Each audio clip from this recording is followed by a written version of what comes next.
മുളുന്തുരുത്തി മാർത്തോമൻ ചാപ്പലിലെ ഒന്നാം ഘട്ട വിശുദ്ധ മോറോൻ കൂദാശ ശ്രേഷ്ഠ കാതോലിക്ക ആബൂൻമോർ ബസേലിയോസ് ജോസഫ് ബാവയുടെ പ്രധാന കാർമ്മികത്വത്തിലും അഭിവന്ദ്യ ഐസക് മോർ ഒസ്താത്തിയോസ്, അഭിവന്ദ്യ ഡോക്ടർ മാത്യൂസ് മോർ അന്തിമോസ് തിരുമേനിമാരുടെ സഹകാർമ്മികത്വത്തിൽ നടത്തപ്പെട്ടു.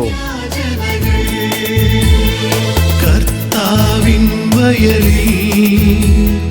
പ്രേഷിത വേലയുമായി ഭാരതമണ്ണിതിലായി സുവിശേഷിച്ചവനെ, കർത്താവിൻ വയലിൽ പ്രേഷിത വേലയുമായി ഭാരതമണ്ണിതിലായി സുവിശേഷി